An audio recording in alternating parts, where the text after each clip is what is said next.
আজি আপোনাৰ শিক্ষক খায়ৰুল ইছলামৰ ঘৰত থিয় পেলাই মই কৈ আছো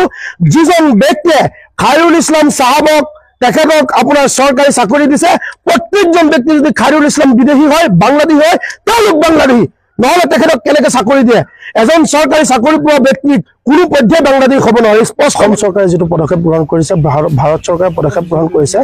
আমি অসম সংখ্যালঘু সংগ্ৰাম পৰিষদে আমি পূৰ্ণ সহযোগ আৰু সমৰ্থন আগবঢ়াইছিলো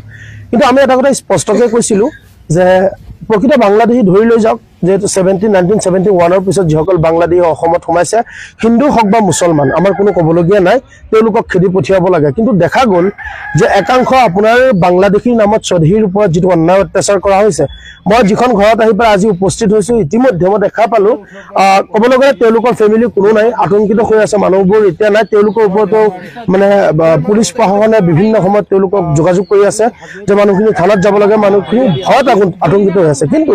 মই দেখা পালো যিসকল ব্যক্তি আছে ক'বলৈ গ'লে সম্পূৰ্ণ মানুহ খিলঞ্জীয়া হয় আপোনাৰ মুছলিম গৰিয়া মুছলিম হয় তেওঁলোকে কিন্তু আজি চকুলো টুকিছে খায়ৰুল মাষ্টৰৰ কাৰণে তেওঁলোকে 1930 চনৰ মাটিৰ পট্টা আছে তেওঁলোকৰ হাতত জৰীপ আছে বিভিন্ন ধৰণৰ নথিপত্ৰ থকাৰ পিছত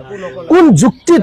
খায়ৰুল ইছলাম নামৰ এজন এলপি স্কুলৰ শিক্ষকক এনেদৰে নিৰ্মম কৰি পেলাই নি বাংলাদেশৰ বৰ্ডাৰ পাৰ কৰিবলৈ থৈ আহিছে আমি আচৰিত হৈছো মই এতিয়াও কৈছো যে কিছু মানুহে মোক প্ৰশ্ন কৰিব যে আমি বাংলাদেশী পক্ষত নেকি মোৰ স্পষ্ট কথা আমি অসম সংখ্যালঘু সংগ্ৰাম পৰিষদৰ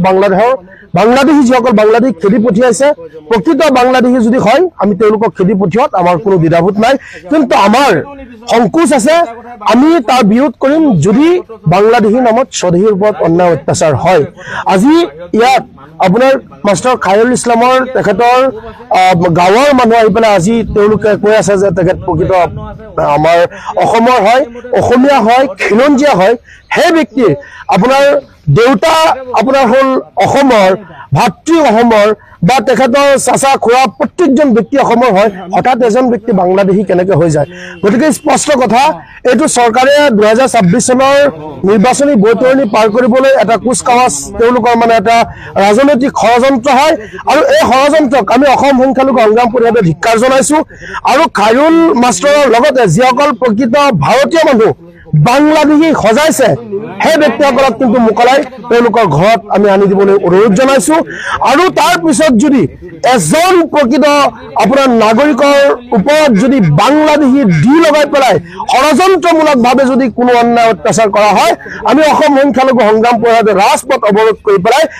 আপোনাৰ লাখ লাখ মুছলমান মানুহলৈ আমি প্ৰতিবাদ কৰিম কাৰণ বৰ্তমান আমাৰ অস্তিত্ব ৰক্ষাৰ সময় বৰ্তমান আমাৰ নিজক ৰক্ষাৰ সময় এই সময়ত কিন্তু আমি কোনো দল বা সংগঠন বুলি কথা নাই প্ৰত্যেকটো মাইনৰিটি আমি ঐক্যবদ্ধ হৈ পেলাই মাইনৰিটি সংগঠন আমি তাৰ প্ৰতিবাদ কৰিম কিন্তু দুৰ্ভাগ্যজনক কথাটো হ'ল আমচু হ'ল মাইনৰিটি মানুহৰ কাৰণে এটা হিয়াৰ আমঠু এটা বহুত ডাঙৰ এটা সংগঠন নিউজ লাইভৰ দৰে অসমৰ এটি প্ৰতিষ্ঠিত স্যাটেলাইট চেনেলত এজন ষ্টুডিঅ'ত বহি থকা জনপ্ৰতিনিধি শৃংখল চলিহা নামৰ এজন অভদ্ৰ মদাহীয়ে যেতিয়া মদ খাই ষ্টুডিঅ'ত বহি পেলাই ক'ব যে বাংলাদেশী ব্যক্তিৰ লগত আমি কথা নাপাতো তাৰ মানে কি বুজা গৈছে যিসকল ব্যক্তিক আপোনাৰ বাংলাদেশী সজাই বৰ্ডাৰত তেওঁলোকে মানে খেদি পঠিয়াইছে প্ৰত্যেকজন ব্যক্তি স্বদেশী হয় যদি জনপ্ৰতিনিধিক বাংলাদেশী বুলি ক'ব পাৰে আপোনাৰ যিসকল নেকি আপোনাৰ নিৰীহ লোক এওঁলোকক যে হাৰাশাস্তি কৰিছে এইটো 100% খাটা যে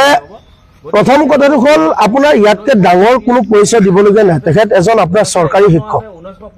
এজন চৰকাৰী শিক্ষক টকাৰ পাছত সেই ব্যক্তিজনক জীবুতা বনাইছে মই স্পষ্ট ভাষাত আজি আপোনাৰ শিক্ষক খায়ৰুল ইছলামৰ ঘৰত থিয় পেলাই মই কৈ আছো যিজন ব্যক্তিয়ে খায়ৰুল ইছলাম সাহাবক তেখেতক আপোনাৰ চৰকাৰী চাকৰি দিছে প্ৰত্যেকজন ব্যক্তি যদি খায়ৰুল ইছলাম বিদেশী হয় বাংলাদেশী হয় তেওঁলোক বাংলাদেশী নহলে তেখেতক কেনেকৈ চাকৰি দিয়ে এজন চৰকাৰী চাকৰি পোৱা ব্যক্তি কোনো পধ্যে বাংলাদেশী হ'ব